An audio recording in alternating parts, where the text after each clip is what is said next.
말씀의 제목은 영의 새로운 것으로 섬길 것이요 입니다. 오늘은 아기 예수께서 이 땅에 오심을 준비하는 대림절 첫째 주일입니다. 우리는 지난 6년 동안 개정 공동 성서전과 RCL이라고 이야기를 합니다. 그리고 기독론 중심으로 되어 있죠. 예수님의 생애를 중심으로 되어 있습니다. 그 개정 공동 성서전과 3년을 우리가 주일 낮 예배 말씀 때 살펴보았고, 이제 삼일체 교회력 세 본문으로 3년 이렇게 살펴보았습니다. 특별히 삼일체 교회력은 9월 달부터 11월 말, 오늘 이렇게 대림절이 시작되기 전까지를 창조절기로 이렇게 합니다. 그래서 가을은 하나님께서 천지 만물을 창조하셨던 가장 아름다운 날이라고 성령 강림절 이제 반 정도를 창조절로 이렇게 만들었던 것이 바로 삼일체 교회력이죠. 그래서 우리는 성부, 성자, 성령, 삼일체 하나님을 믿기 때문에 삼일체 하나님을 따르는 교회력이냐, 아니면 예수 그리스도의 일생을 따르는, 그죠? 그런 교회력이냐, 기독론적 교회력이냐, 삼일체론적 교회력이냐, 이 두 가지를 이제 대표적인 교회력이라고 이야기를 할 수가 있습니다. 이 두 가지를 우리가 6년 동안 다 살펴보았죠. 혹시나 아마 쓰신 분들은 그렇게 성경을 다 이렇게 가지고 있으리라 생각이 됩니다. 따라서 3년 주기로 돌아가는 교회력을 다시 한번 반복하기보다는 지난주에 말씀드린 바와 같이 최병학 목사의 공동 성서전과 제가 이제 그것을 영어로는 CCL이라고 이렇게 호명을 했습니다. 이 공동 성서전과 세 본문 말씀으로 말씀을 전하고자 합니다. 오늘 세 본문 말씀은 먼저 구약의 말씀을 통해 여호와의 날을 소개하고 있습니다. 그리고 요엘이 선지자 요엘이 선포한 이 여호와의 날은 곧 아기 예수님의 오심이라고 할 수 있겠죠. 하나님의 아들 예수 그리스도의 성육신으로 여호와의 날이 성취가 된 것입니다. 그러나 이러한 아기 예수님의 오심은 이 땅의 기쁜 구원의 소식만은 아닙니다. 불의한 이들에게는 두려움의 소식이 되기도 하죠. 따라서 복음서에 나오는 헤롯이 바로 그 예라고 할 수가 있습니다.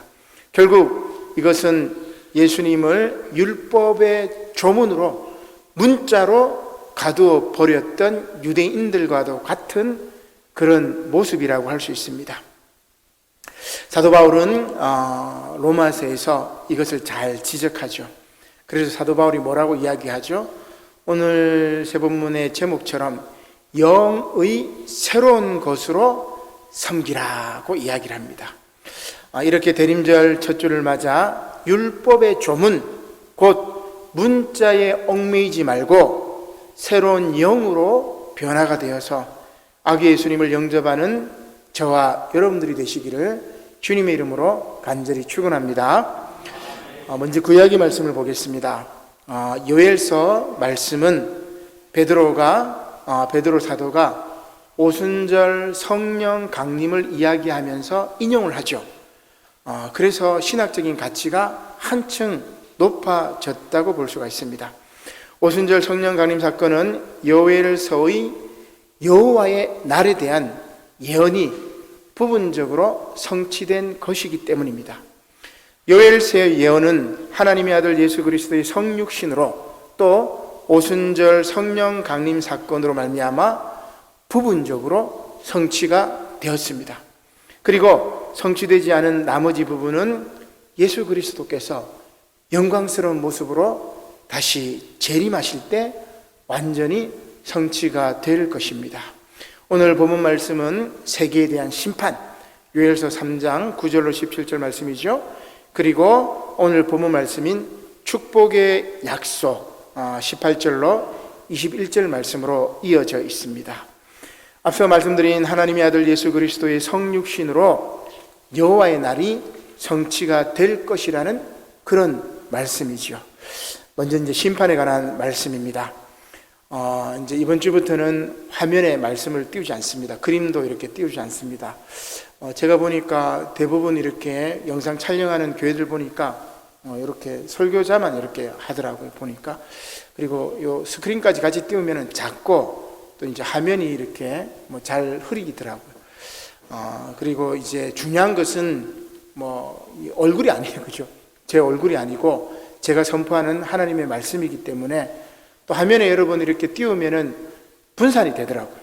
그래서 제가 다니엘 기도회를 통해서 배운 것이 사람이 말하는 것을 집중적으로 듣는 것이 중요하구나. 물론 이제 보는 것도 중요하지만 설교는 선포기 때문에 듣는 것이 중요하다.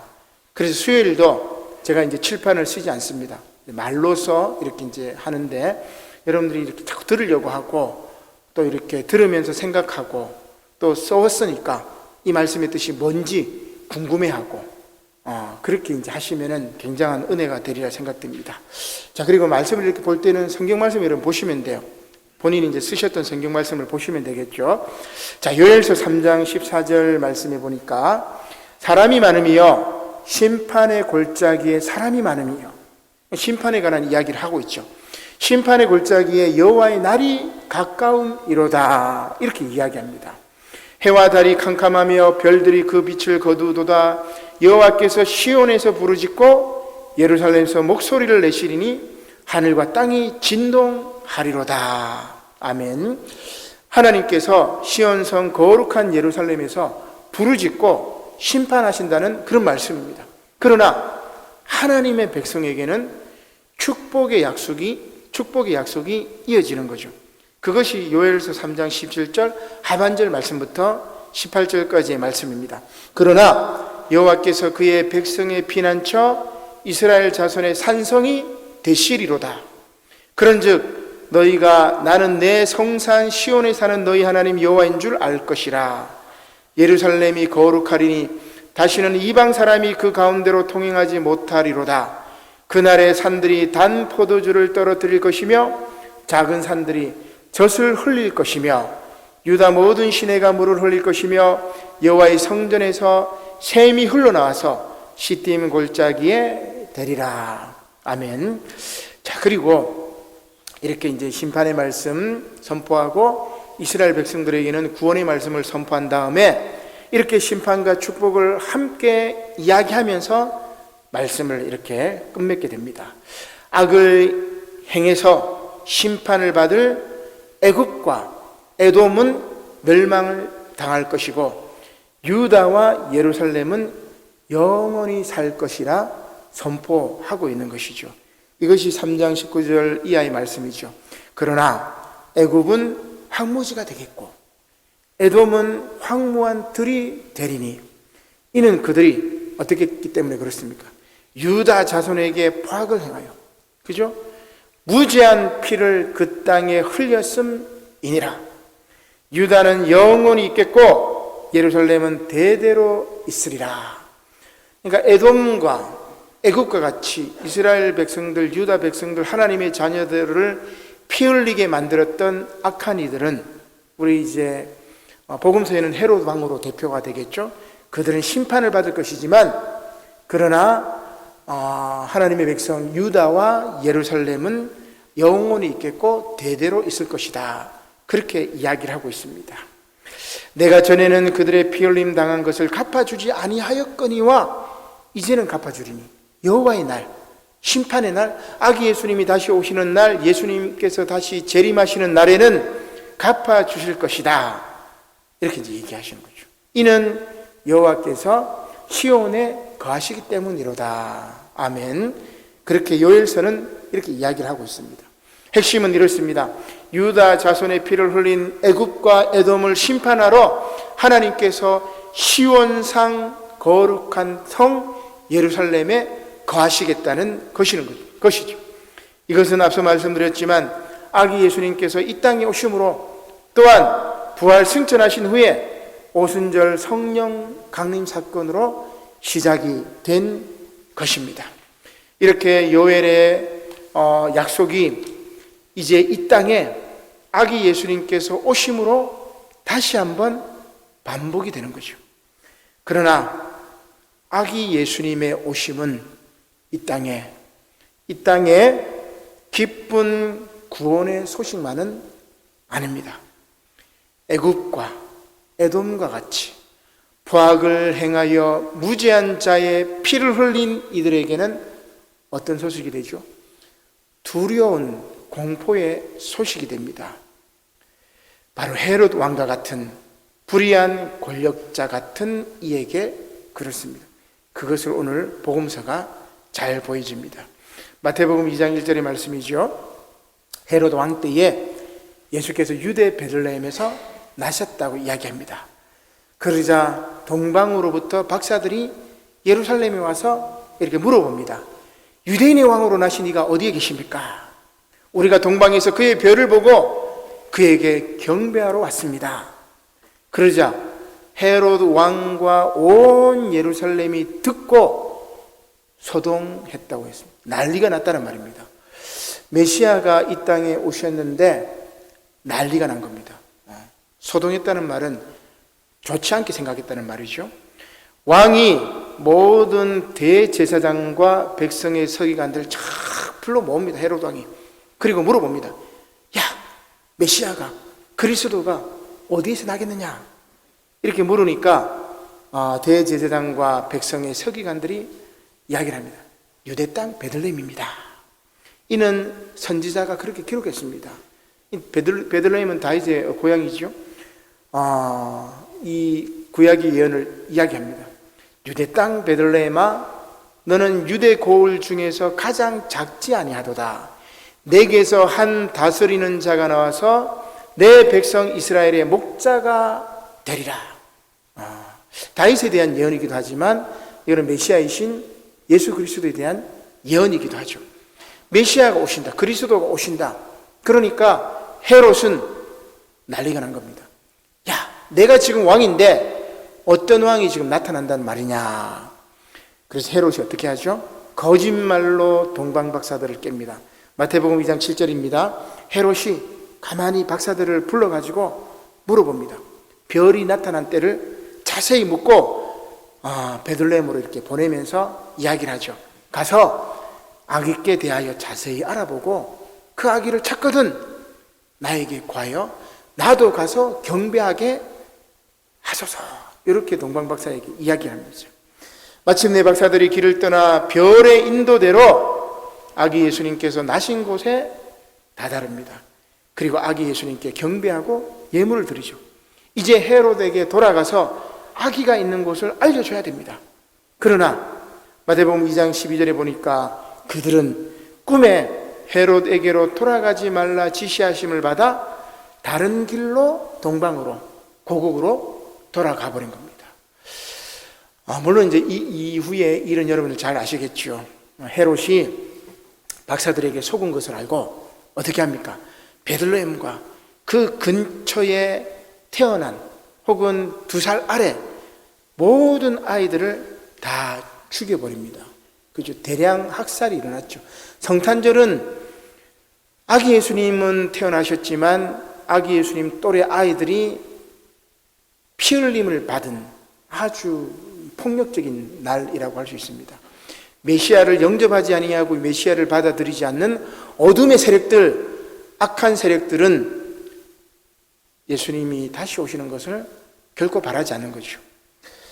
물론 예수님의 가족은 주의 사자가 요셉에게 애굽으로, 예수님의 육신의 아버지 요셉에게 애굽으로 가라고 그렇게 일러주어서 헤롯이 죽기까지 그곳에 있다가 헤롯이 죽은 다음에 다시 이제 이스라엘로 돌아오게 되는 거죠.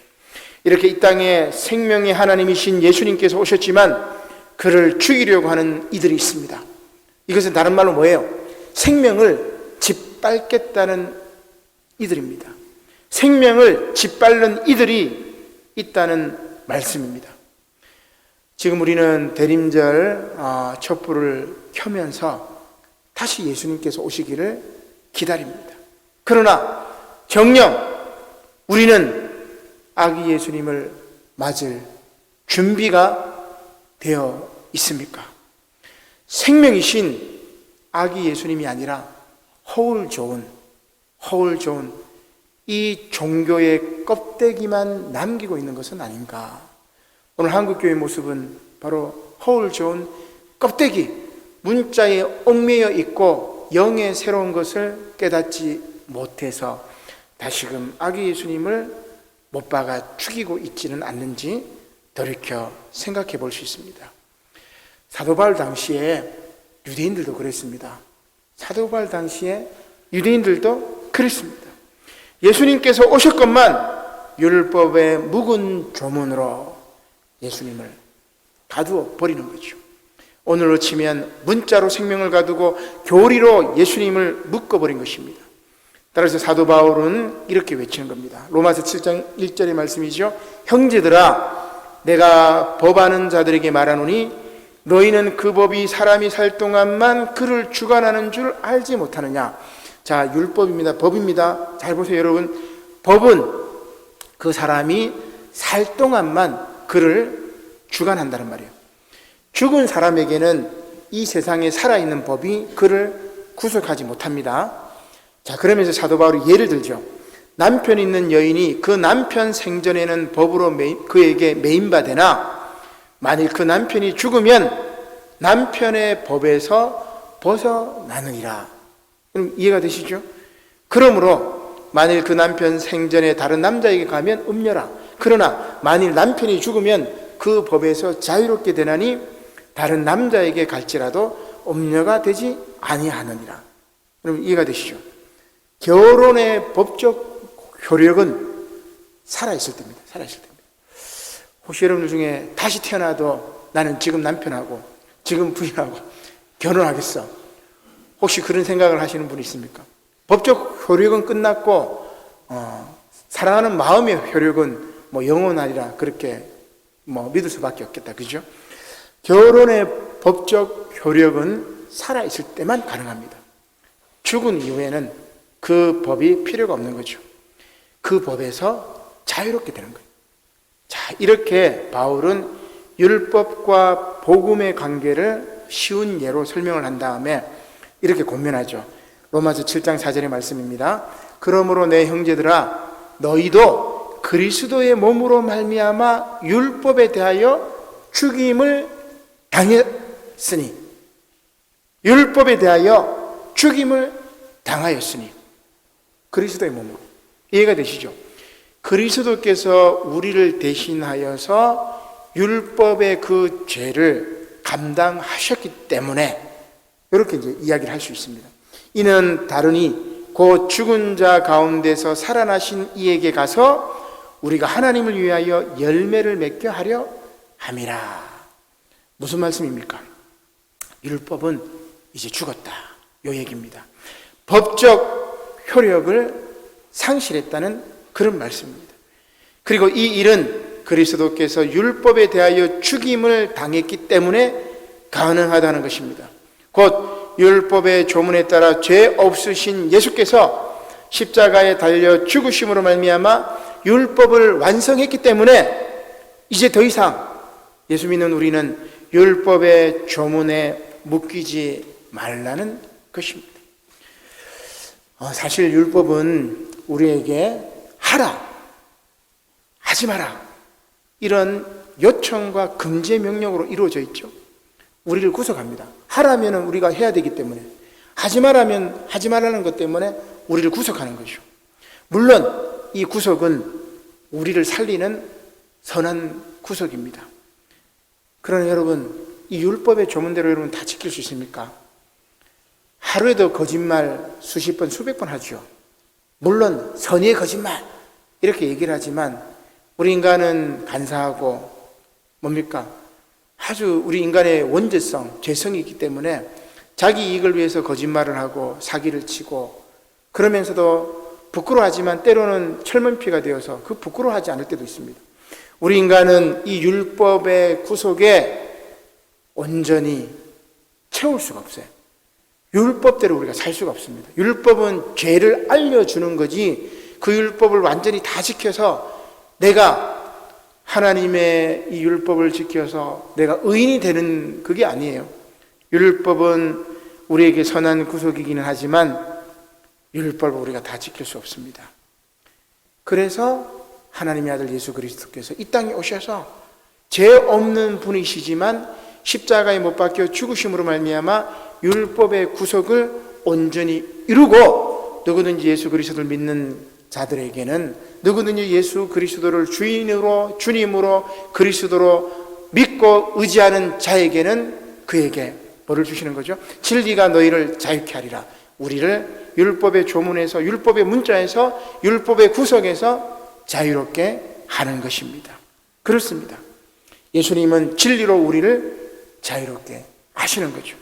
예수님의 오심은 율법의 조문으로 그것을 지킬 능력이 없어 죄와 사망에 얽매여 있던 우리를 구원하신 것입니다. 이것은 이제 더 이상 육신에 있지 아니하고 영으로 변화되는 거예요. 육에 속한 사람이 아니라 영에 속한 사람으로 변화되는 것이죠. 이것을 우리가 뭐라고 하냐면은 다시 태어나는 것, 중생의 체험이라고 이야기를 하죠. 다시 태어나는 것입니다.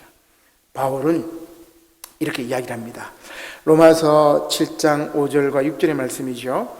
우리가 육신에 있을 때에는 율법으로 말미암는 죄의 정욕이 우리 지체 중에 역사하여 우리를 사망을 위하여 열매를 맺게 하였더니, 그죠? 열매를 맺는데 사망을 위하여 열매를 맺지, 다 죽을 수밖에 없다는 말입니다. 그러나 이제는 우리가 얽매였던 것에 대하여 죽었으므로, 예수 그리스도께서 십자가에 못 박혀 죽으심으로 말미암아 그 모든 것들을 완성하셨다는 말입니다. 율법에서 벗어났으니, 이러므로 우리가 뭐예요? 영의 새로운 것으로 섬길 것이요, 영의 새로운 것으로 섬길 것이요, 율법 조문에 묵은 것으로 아니할지니라. 로마서 5장 6절의 말씀이죠. 놀라운 참 은혜입니다. 이게 하나님의 은혜죠. 내가 공로가 있고, 내가 율법 잘 지키고, 내가 떳떳하고, 내가 도덕적이고, 내가 뭐예요? 잘났어. 그래서 하나님께서 나를 구원하시는 것이 아니라, 내가 죄가 있고, 내가 부족하고, 때로는 내 이익을 위해서 거짓말하고 사기를 치고 부족하지만, 이 부족한 내 모습 이대로 주 받으시옵소서 하면서 두 손 들고 주님 앞에 나아갈 때, 주님께서 그래, 너가 부족하지만 너 그 자체를 내가 사랑한단다 하면서 품어주시고 죄사함을 해주시는 거예요. 지난주도 말씀드린 것처럼 참 부족하고 연약하고 보잘것없는 자를 들어서 쓰시는 하나님의 놀라운 역사가 이렇게 이루어지는 겁니다. 사랑하는 성도 여러분, 대림절 첫째 주일입니다. 우리가 기다림과 소망의 촛불을 하나를 먼저 켰어요. 그죠? 기다림과 소망의 촛불을 켜면서 우리를 자유롭게 하신 아기 예수님을 온전히 온 마음과 정성을 다해 모시기 바랍니다. 그리하면 다시 태어납니다. 그리하면 다시 태어나요. 환경과 상황은 똑같아도, 환경은 변하지 않아도 그 상황을 바라보는 내 눈이, 내가 중생의 체험을 했기 때문에, 내가 다시 태어났기 때문에, 내 인생의 주인이 내가 아니고 예수 그리스도이기 때문에 환경은 같아도 보이는 것이, 내 눈에 보이는 것이 전혀 달라집니다. 여러분, 예수님 처음 만났을 때, 예수님 처음 믿었을 때 그런 중생의 체험이 아기 예수님이 다시 오시는 이 대림절기에 다시 한번 회복해야 돼요. 그것이 바로 아기 예수님께서 오시는 이 절기에, 이 대림절기에 기다림과 소망의 촛불을 켜는 우리의 마음가짐이라고 할 수가 있습니다. 사랑하는 성도 여러분, 여러분의 영이 새롭게 변화되어야 됩니다.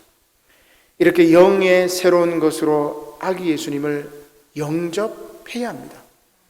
오늘 말씀처럼 예수님을 반대했던 복음서에 나오는 이 헤롯 왕이나 온 예루살렘이나 혹은 구약의 말씀에 나왔던 애굽과 에돔과 같지 않고 늘 주님만 바라보고 그 말씀대로 살아가며 생명의 하나님을 사랑하고 또 이웃을 사랑하며 그렇게 살아가시기를 우리 주 예수 그리스도의 이름으로 간절히 축복합니다.